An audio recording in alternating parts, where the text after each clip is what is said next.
This program is rated PG. It contains themes and scenes which may not be suitable for very young audiences. Parental guidance is advised. Be advised that the views and opinions of the hosts and guests do not reflect those of the station.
Welcome to Usapang Bayan. Ako po si George Chua kasama ang aking co-host na si Rach Marquez.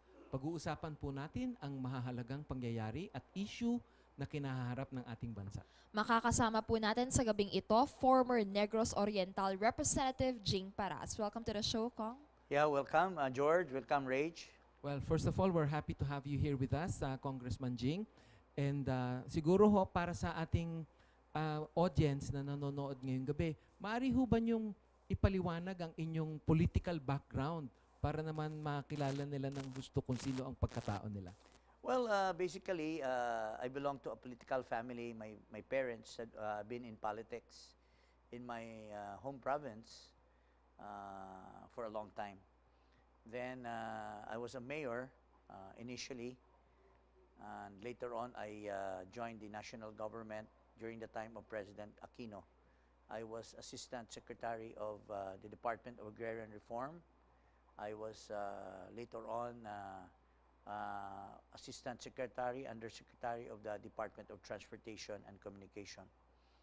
And during the time of President Ramos, he designated me as one of the directors of Philippine Communication Satellite Corporation. Then after I finished my term, I was also asked by President Macapagal Arroyo to chair the PNOC Exploration Corporation. So that's my political life, but I had always been advocating for clean government ever since. So ang pagkaintindi ko nga ho, gusto niyo hong mag-crackdown against mga corrupt officials natin, ano? So paano naman niyo hong naumpisa no itong pagiging advokasya nyo as an advocate against corruption in government? Well, that has been already in my mind. However, recently kasi, I have seen the Commission on Election has always been the center of questions with their contract with Smartmatic. There has always been a bad taste left in the mouth whenever you talk of Smartmatic. So I was caught, my attention was caught when the Supreme Court ruled against a contract, invalidated a contract between the COMELEC and Smartmatic. It consists of a 240 million contract, which was considered a midnight contract. So it was 3 days before they retired. Si Brillantes, Tagle, Usop, and also included 2 commissioners who are still incumbent. They rigged the bidding of a contract of Smartmatic to refurbish the existing equipment, no? But they did not conduct any bidding. So Bishop Pabilio and some concerned citizens raised the matter to the Supreme Court on the basis that it is invalid, the contract was invalid because they have not conducted a bidding according to our Procurement Act, which I was also one of the authors. Bidding is the byword in any procurement, no, of government. So ito ginawa nila direct contracting. So it was stricken by the Supreme Court, no other than the ponencia of Associate Justice Bernabe, that the contract was invalid. And at the center of that is Brillantes and Lim, who really were seen very eager. So after the Supreme Court has invalidated it, walang nag-aksyon. Kasi when you invalidate a contract, there must be some hanky-panky going on there. But why would you go out of your way to push a contract na napakalaki, wala kang pinakinabangan? So, I studied it, and thereafter, I filed a plunder case against Brillantes.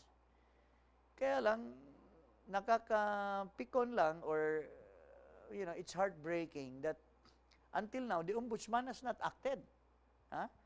And I thought that I was the only one, but later on there were so many. When I was asked by the BACC, Mr. Dante Jimenez asked me to help them in the legal work as legal consultant or legal advisor. I discovered that BACC itself had filed so many cases in the Ombudsman, but this has not been acted upon. One of which is the Mama Sapano, no? Attorney Topacio was one of those who helped. Then there was this DAP, which has also been declared by the Supreme Court. So sabi natin, maninindigan tayo, mga taong bayan. Then, in line with President Duterte, Duterte was voted by a overwhelming majority. One of the President's reform agenda is really to fight graft and corruption. So, itong mga natitirang mga dilaw, they are the ones in the center of committing this graft and corruption. And what caught me recently is the revelation of the wife, Patricia Bautista, that yung asawa niya pala ay nakakalap ng karami-raming ill-gotten wealth. 1.2 billion, more or less. Nakita ko po yung mga dokumento. So that's how this all started now, no? So anybody, for that matter, we feel that is being left behind and is able to get away with murder, so to speak, then I volunteer myself to be an advocate for that. Sir, bilang pinag-uusapan po natin yung laban sa korupsyon, no, kayo rin po ay hindi nakatakas sa issue na to dahil po nung kayo ay congressman, meron pong mga aligasyon na kayo raw po ay na-involved din sa corruption. Nung di umano ay nakatanggap kayo ng 2 milyong piso para po i-delay ang congressional inquiry sa alleged collusion ng telco networks para po sa usapin po ng free text messages. Kasi sir, syempre, ngayon po na matunog ang inyong pangalan dahil nga po sa mga complaints laban sa mga opisyales ng pamahalaan. In fact, at the time, we were called the Gang of Five.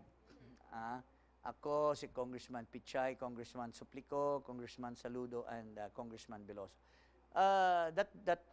That thing was just a creation of, I will not mention them anymore, mga dalawang congressmen, in fact, yung isa high official na ngayon sa gobyerno. Siguro nainggit lang sila kasi maganda yung namin, pakikitungo sa publiko, because I was the chairman of the Committee on Transportation and Communication.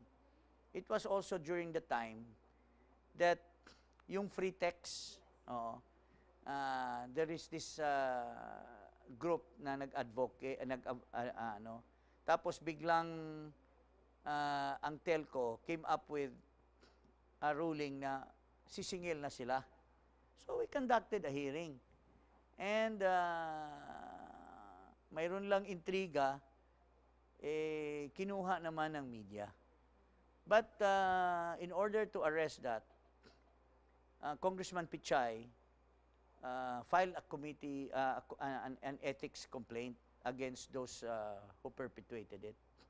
And it turned out that it was a hoax. Otherwise, if there was corruption then, I would have faced it in court right now. Parang fake news. Fake news, yeah. At that time, that was the first fake news. So, ngayon ho ba, ano ho ang, are you with government right now or pahinga muna kayo? Ano ho ba ang Pahinga status muna yun? po kami. And it just so happened that in our task of advising the Volunteer Against Crime and Corruption, we were also asked to help out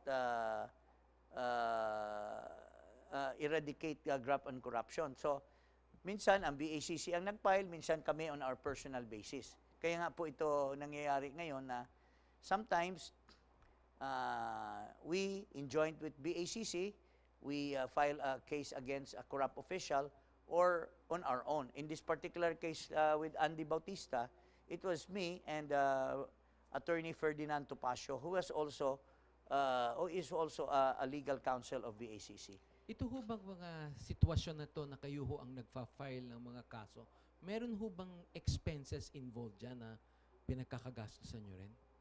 Actually po, yung mga ganun, wala namang expenses in terms of Filing fees. a large amount of money. Kasi these are government officials, wala pong, siguro yung mga Xerox, yung mga ganun, or yung the time you devote in research and all those things, but we absorb that for ourselves. So, sa makatwid, parang advokasyahan nyo lang ho Yes, talaga. it is, Wala naman hong nagfa-fund sa Tama inyo po yun. or anything like that. Oh. Wala pong nagpapan sa amin yan. As a matter of fact, kawang-gawa na lang po namin yan para po patuloy po yung tinututukan na agenda ng ating Pangulo. No? Nahalal na si Pangulong Duterte bilang Pangulo, kung hindi man nagampanan ng karamihan ng kanyang mga miyembro ng kabinete yung paghahabol ng mga corrupt official, tayong mga Pilipino, parang nagiging duty na rin natin yan na kung may pagkakataon na we can be counted, then let's be counted as one that is after the corrupt officials. Would you say you're allied with President Duterte? Actually, hindi po kami magkaalay in the sense na I was a supporter of him.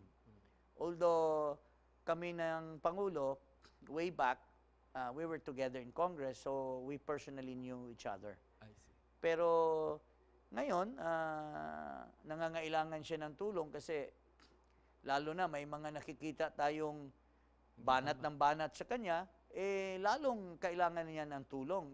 Ang aga-aga pa, bago lang siya, 1 taon pa lamang, mayroon ng gustong magpatanggal sa kanya sa pwesto. So, kailangan maninindigan din tayo kasi mahirap ng may kapalit na naman .